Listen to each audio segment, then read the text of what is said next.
비문학 풀게요. 네. 4대2 푸시면 돼요. 21쪽, 아니 20쪽부터 네.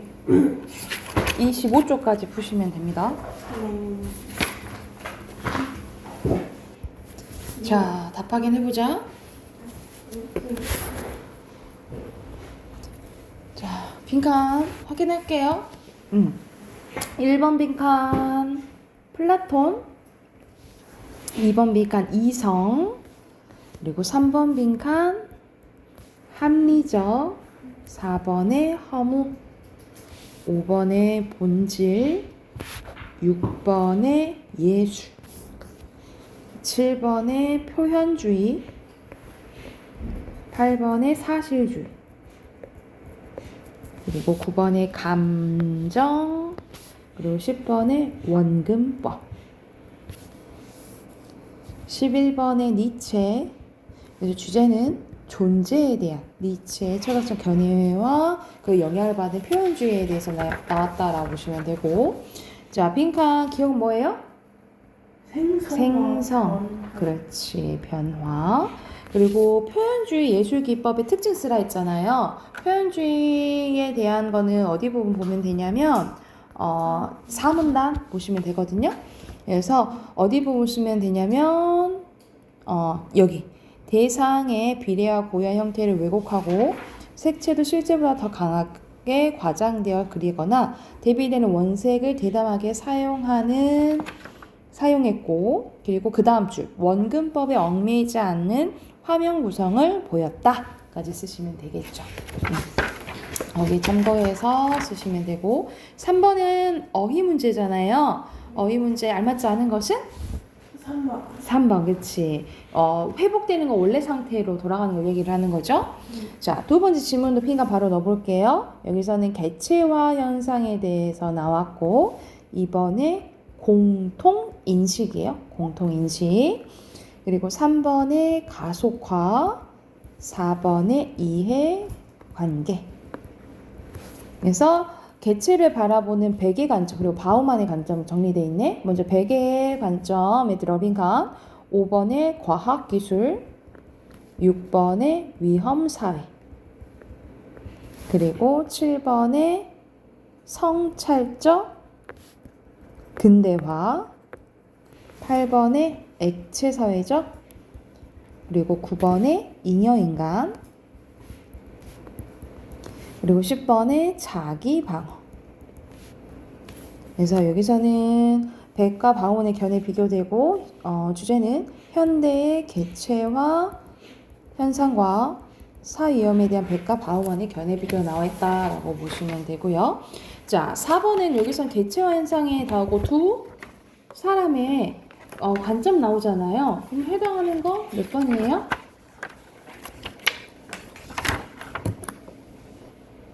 다른 얘는니까? 3번, 그렇지. 3번이고, 5번에 알맞지 않은 거. 요즘 좀 상관없는 말이 나오거든요? 아닌데.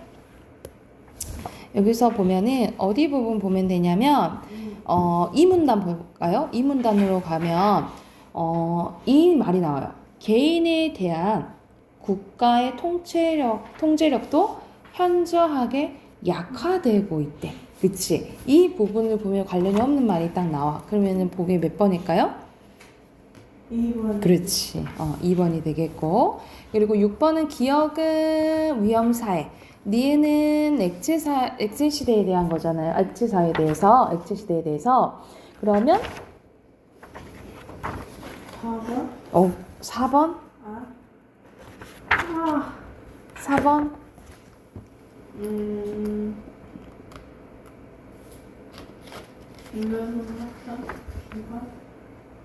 여기서 알맞지 않은 거 3번인데 기억은 그렇게 보지 않아요. 그리고 7번에 적절하지 않은 거 1번, 그치. 방치는 내버려 두는 걸 의미하는 거죠, 그쵸? 네. 자, 문학 이어서 해볼게요. 아까 뒤에 살짝 읽었거든요. 네. 근데 하은이가 뭐라 되게 저한테 많이 보냈더라고요. 106조 보면은 여기서는 표정이 전후 소설이거든요. 106쪽이에요. 잘못 피웠어. 전후 소설인데 전쟁 후에 얼마나 인간들이 무기력하고 참담하게 사는지 그거에 대한 내용이라고 보면 돼요. 그래서 제목이 비 오는 날이거든요. 그러니까 우리가 비가 오면은 밝은 이미지는 아니잖아요. 그치? 그래서 첫 번째부터 보면 이렇게 비 내리는 날이면 하면서 이 비 내리는 날의 상황은 약간의 시대적의 부정적인 것을 나타내고 그리고 비극적인 상황을 암시한다 라고 보시면 돼요. 원구가 나오네. 원구의 마음을 감당할 수 없도록 무거워진대요. 여기서는 원구라고 나왔으니까 3인칭이겠지, 그치? 그리고 심리 나오니까 전지적 자가시점인 거 보시면 되겠죠. 그것은 동욱남매의 음산한 생활 풍경이 그의 뇌리를 영사막처럼 흘러가기 때문이었다. 빗소리를 들을 때마다 원구에게는 을의 동욱과 그의 여동생 동욱이 생각이 나는데 그들은 어두운 방안과 쓰러져가는 목조 건물이 비의 정막 저편에 우울하게 떠오르는 것이었다. 비록 맑은 날일지라도 동욱 온이를 생각하면 원구에게는 빗소리가 설레고 그 마음고성에 빗물이 스며흐르는 것 같았다. 원구의 머릿속에 떠오르는 동욱과 동욱은 그 모양으로 언제나 젖어있는 인생들이었다라는 거죠. 그러니까 말 그대로 힘든 나날들을 이제 이 남매가 보내고 있었다라는 거지, 그치? 동욱의 거처를 왕방 가서 이제 찾아보는 걸 얘기하는 거예요. 전에 원구는 어느 날 거리에서 동욱을 만나 저녁을 같이 한 일이 있었는데 동욱은 밥보다도 먼저 술을 먹고 싶어 했다. 술을 마시는 동욱의 태도는 제법 애주가였는데 잔을 흘러내리는 한 방울도 아까워서 동욱 혀끝으로 잔곱을 핥았다. 기독교 가정에서 성장했을 뿐 아니라 몇몇 교회에서 다녀간 찬양대를 지도해온 동욱의 과거를 원구는 생각하며 요즘은 교회에 나가지 않느냐고 물어봤대. 동욱은 멋쩍게 싱긋 웃고 나서 이따금 한 번씩 나가노라고 했고 그럴 때마다 견딜 수 없는 절망감에 숨이 막힐 것 같은 날이라고 했다라는 거죠. 그러니까 말 그대로 우리가 종교는 힘들 때 이제 많이 기대긴 하잖아. 근데 그래도 현실이 나아지지 않으면 더 이제 힘들겠지. 그 심리를 얘기하는 거죠. 동욱은 거기서 가르쳐 볼까? 동욱은 기시 너슬너슬한 양복 저고리에 교회에서 구제품으로 탄 것이라는 바둑판처럼 사방으로 검은 줄이 쭉쭉 간 회색 지붕을 입고 있었는데 무엇보다도 그의 굿은 아주 명물이었다. 개미허리처럼 중간에 잘록한 데다가 코승이만 주먹만큼 뭉툭 솟아오른 검정 단화를 신고 있었다. 그건 곧 채플린이나 신음직한 괴이한 구두였기 때문에 잔을 주고받으면서도 원군을 몇 번이나 동욱의 발을 내려다보았대요. 거기까지 가로 닫고 여기서는 동욱의 이제 차림새에 대해서 이제 묘사를 하거든요. 그러니까는 겉모습이 그러니까 다 일반 사람 같지는 않은 거지, 그치? 그래서 이 차림새를 통해서 동욱의 약간 비참한 삶을 강조하는 효과가 있다라고 보시면 돼요. 자, 그동안 뭘 하며 지내느냐 원고의 물음에 동욱은 끼고 온 보자기를 끄르고 스크랩북을 펴보였는데 몇 장 벌컥벌컥 뒤지는 거 보니 서양 여자 아이들의 초상화 드문드문 붙어 있었다. 그 견본을 가지고 미군 부대에 찾아다니며 초상화 이제 주문을 맞는다라는 거야. 이러면서 이제 일거리를 조금 얻었다는 거죠, 그죠? 대학에서 영문학을 전공한 것이 아주 헛일은 아니었다고 하면 동욱은 닝글닝글 웃었는데 동욱의 그 닝글닝글한 웃음 원고는 이전부터 꺼렸대. 상대방을 약간 조롱하는 것 같은 그거면서도 자조적인 걸 우리 스스로 비웃는 걸 얘기하죠. 어쩌건지 친해감조차 친해감을 느꼈다라는 건 약간 동병상련을 느꼈다라는 거지. 그 웃음은 원고에서 어떤 운명적인 중압을 암시하여 감당할 수 없이 마음이 무거워지는 것이었다. 자, 중학 주분 줄거리 봐보면 장마비가 한창이던 어느 날 원군은 동욱의 집을 방문하고 소아마비로 다리에 장애를 갖고 있는 동욱을 만나게 됩니다. 그러니까 여동생이 장애를 갖고 있었다라는 거예요. 동욱은 원구를 만나고는 처음에 무뚝뚝하며 냉소적인 태도로 보였지만 만남이 잦아질수록 조금씩 원구에 대한 경계심을 풉니다.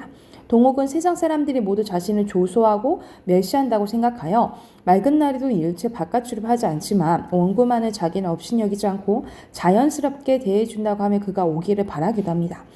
동욱은 원구에게 동욱과 결혼을 권유하기도 하는데 그러다가 원구는 둘 다 남자 아니에요? 아니요, 동욱이 여동생 그래서 남매 오누이라 그랬잖아요. 오누이. 동옥이에요. 그래서 원군은 주인 노파에게 빌려준 돈을 떼어 지금 살고 있는 집까지 내어줘야만 하는 동옥의 처지를 알고 안쓰럽게 여겨요. 하지만 원구도 한 달 가까이 장마로 놀다 보니까 생활이 어려워 도와줄 수 없는 상황입니다. 얼마 후 원군은 동옥의 일이 우울하게 느껴진 나머지 집을 찾아가게 되는데 낡은 목조 건물은 전과 마찬가지로 금방 쓰러져 있듯이 빗속에 서 있었다. 유리 없는 창문에는 거적도 그대로 드리워 있었는데 그러나 동욱이 하고 원구가 불렀을 때 곰처럼 마루에 기어 나오는 사나이는 동욱이 아니라 동욱이 아니었다는 거죠. 이 집에 살던 젊은 남녀는 어디 갔냐고 원구의 물음에 우락부락하게 생겼을 때 맺힌 데가 없이 어딘가 허술해 보이는 40 전후의 그 사나이는 아하 당신이 정 뭐라는 사람이냐고 하고 대답되듯이 혼자 머리를 끄덕였대요. 원구가 재차 묻는 말에 사나이는 자기가 이 집 주인이라고 얘기하면서 동욱은 외출한 채 소식이 없어 돌아오지 않게 되었고 그 뒤 동욱은 역시도 어디로 가버려서 모르겠다라고 했다는 거죠. 그래서 동욱이가 간 지는 열흘이 넘었고 그리고 동욱이는 2, 3일 전에 나갔다라는 거야. 원구는 더 무슨 말이 없이 서 있었다. 한 손에 부자의 꾸러미를 들고 한 손으로 우산을 받고 선 채 원구는 사나이의 얼굴만 멍하니 바라보는 것이었는데 원구는 그대로 발길을 돌려 몇 걸음 걸어나가다가 되돌아와 보자기에 싼 물건을 끌러 주인 사나이에게 주었대요. 이거 하면서 주인 사나이는 막 주니까 좋아한 거야. 그러고는 자기 여편네와 아이들이 장사 나갔기 때문에 점심 한 그릇 대접할 수 없으나 좀 올라와 담배라도 피우고 가라고 권하는 것이었다. 무슨 재미로 쉬어가겠느냐고 하고 원군은 돌아서려니까 주인은 잠깐만 하고 불러 세우고 나서는 대단히 죄송하게 되었다고 사실 동옥이가 정씨 누구가 오면 전해달라고 편지를 맡기고 왔는데 사실 이거 원구가 뭘 안 줬으면 말 안 했을 거 아니야. 근데 그걸 잘못해서 애들이 찢어 없앴다라고 얘기를 하는 거예요. 그러니까는 이 사람 동욱이한테는 엄청 자기가 좋아하는 사람일 텐데 호감인 사람일 텐데 이거를 엄청 중요한 건데 이 사람은 그런 거죠. 그래서 여기서는 약간 타인에게 약간 무관심한 타인의 약간 고통에는 무감각한 집주인의 모습을 보여준다라고 보시면 돼요. 그래도 아무 말을 않고 멍청히 서 있는 원고를 집주인 사나이는 무한한 눈길로 바라보고 동욱은 아마 10중 8구 군대에 끌려갔을 거라 하고 동욱은 아이들처럼 어머니 부르며 가끔 밤중에 울기에 뭐라고 좀 나무랬더니 그 다음 저녁 나가버렸다라는 거예요. 죽지는 않았을까 자살하든 굶어 죽든 하고 혼잣말처럼 중얼거리며 돌아서는 원구의 등에다가 중요한 옷가지랑 꾸려나 가지고 간 모양인 자살할 의사는 없음이 분명하고 한편 병식이긴 하지만 얼굴이 그만큼 벤벤하고서야 어디가 몸을 판들 굶어 죽게 했겠냐고 주인 아저씨가 얘기했다는 거죠. 그러니까 남일이니까 이렇게 마음대로 막 함부로 얘기를 하는 거죠. 얼굴이 그만큼 벤벤하고서야 어디가 몸을 판들 굶어 죽게 하겠느냐는 말에 이상하게 원군은 정신이 펄쩍 들어 이놈 네가 동옥을 팔아먹었구나 하며 대들듯한 격분한 마음이 한 구석에는 있으면서도 천근의 무게로 내리누를 듯한 육체 중에 감당할 수 없어 그는 말없이 발길을 돌이켰대요. 그러니까는 속에 화는 나지만 그렇게 막 화날 만한 그런 힘이 있어 없어. 없는 무기력한 모습을 보이는 거예요.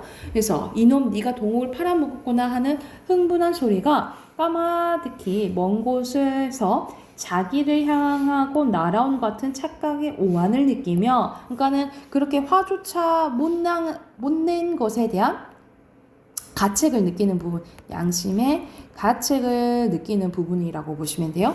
원군은 호박 넣고 우거진 밭두둑을 길을 앓고 난 사람 모양 허전한 거리는 다리로 걸어나가는 것이었다 하면서 여기서는 말 그대로 전쟁 후에 전후는 전쟁이지 전쟁 후에 비인간적이고 무기력한 모습을 다룬 이제 이야기라고 보시면 돼요.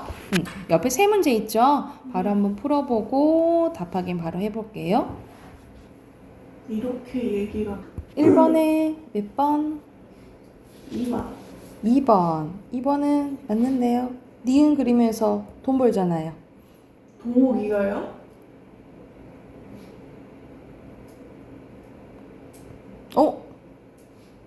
동욱인데? 동옥인데요? 이거 동옥이 그니까 정답 4번이죠. 네. 이거 오타 났네? 응, 오타예요, 이거. 오타예요. 4번이에요, 4번. 적극적인 거 아니잖아, 그지? 네. 선생님, 이제 봤어. 동욱인데, 그죠? 네.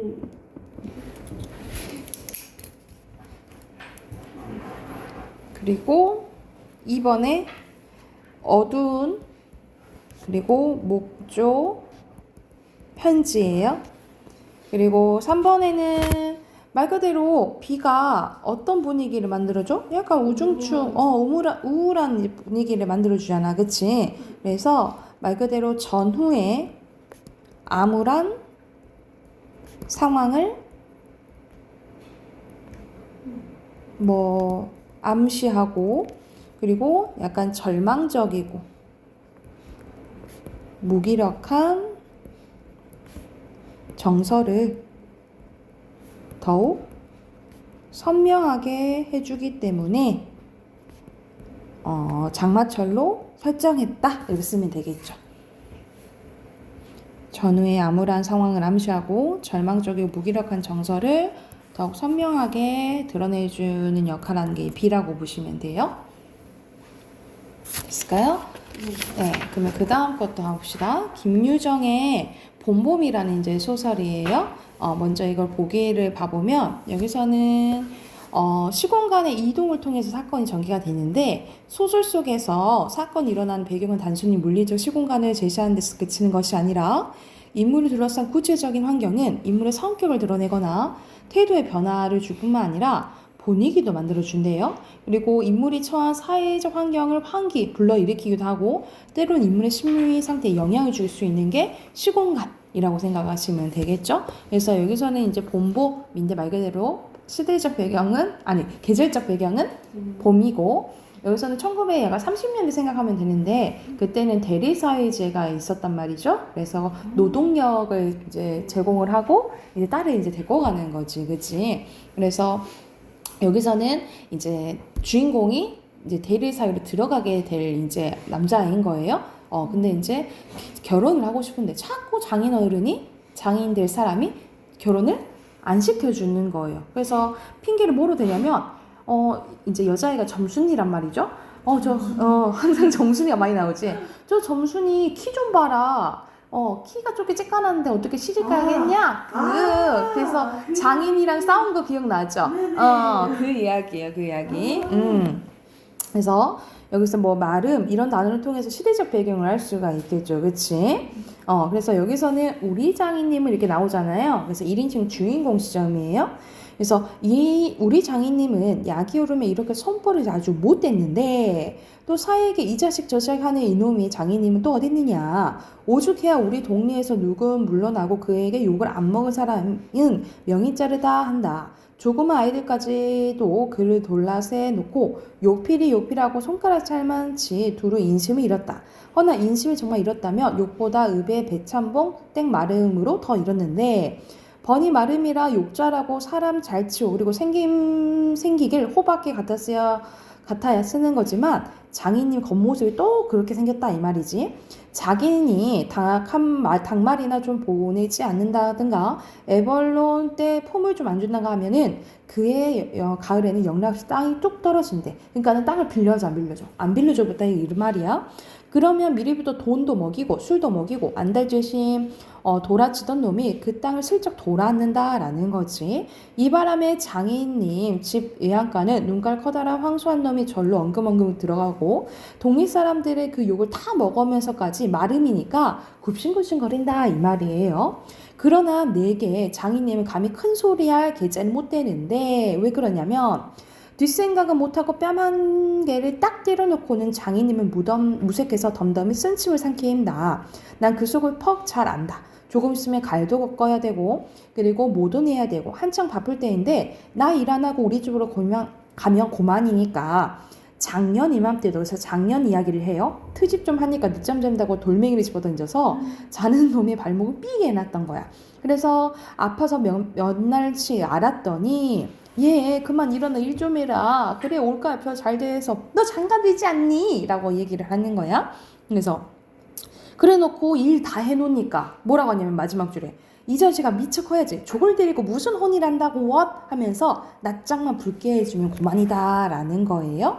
자, 오른쪽에서 보면은 하도 이제 화가 나니까 여기 말하는 부분 봐볼게. 어이 말마 하면서 노래라고 소를 부리면 여느 때 같으면 어깨 으쓱으쓱하고 즐겁게 하는데 웬일인지 반도 갈지 않아서 온몸에 맥이 풀리고 짜증이 난 거야. 왜? 창가를 못 가니까 일만 하고. 그래서 공연히 소만 들이부터 두들기며 얀냐 얀냐 하면서 이 망할 놈의 소 대가리 꺾어줄라 하면서 내 속은 정말 아냐 때문에 그런 게 아니라 점심을 이고 온 점순이 키를 보고 화가 났다라는 걸 쟤와 안 크지? 라고 한 거지.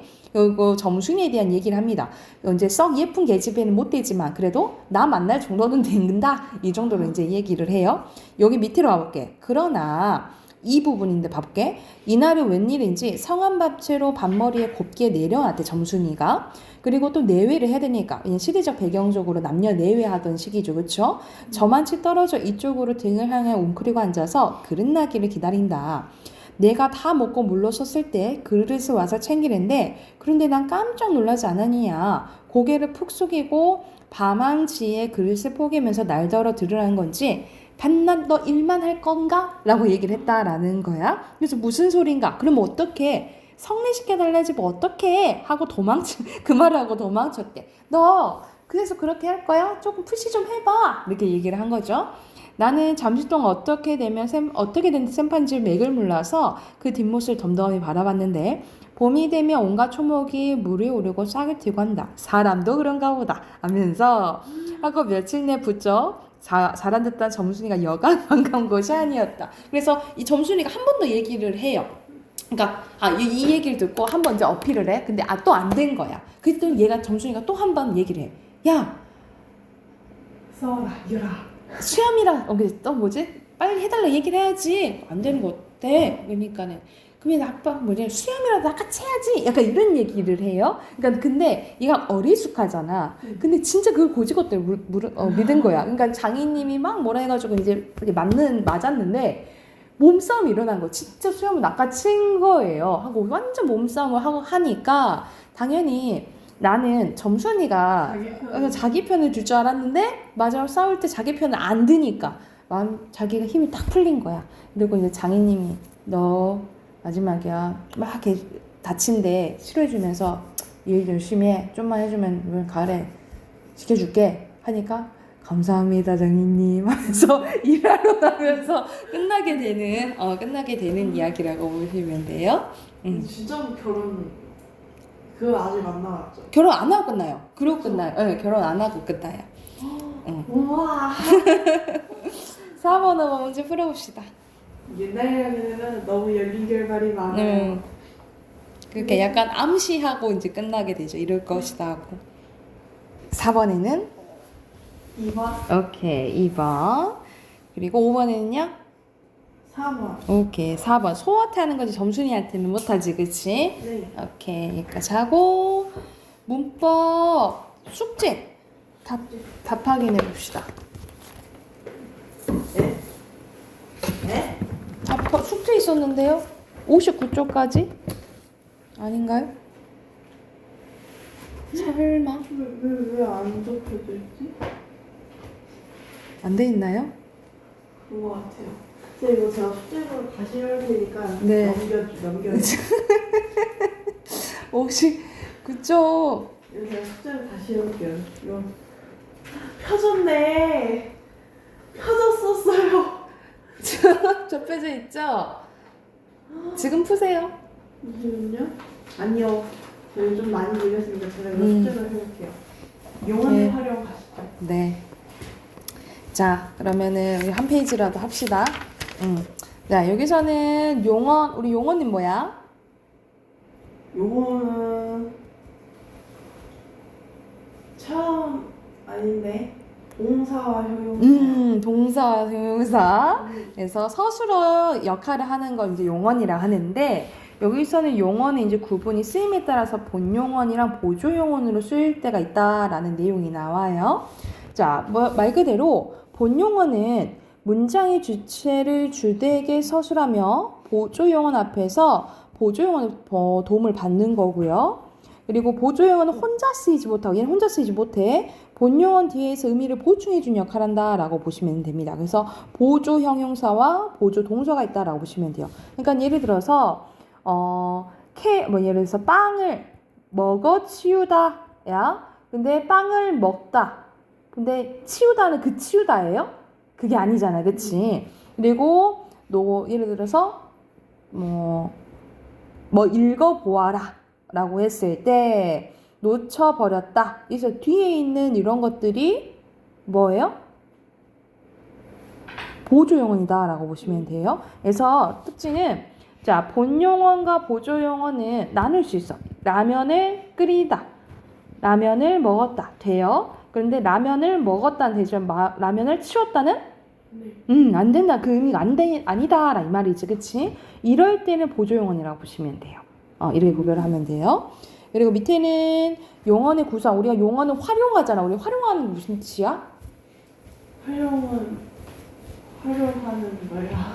문장에서 형태가 막 변하는 현상을 활용이라 하는데 이때 먹다, 먹니, 먹구나 이런 식으로 변하는 거 활용인데 변하지 않는 것을 간이라고 하고 변하는 부분을 어미라고 해요. 이해됐나요? 그래서 여기서는 어간에 대한 설명이에요. 형태가 변하지 않는 부분이고 뒤에 어미는 종류가 조금 많거든요. 그래서 우선 선생님 수업 안 끝났어 아직? 수업 아직 안 끝났어. 어미 부분은 선생님이 종류가 더 많거든요. 그래서 좀 더 61조 바로 풀어보고 선생님이 어미에 대해서는 다음 시간에 자세히 할게요. 우선 61조 바로 풀어봅시다. 금방 풀 수 있을 거예요. 다 있나요?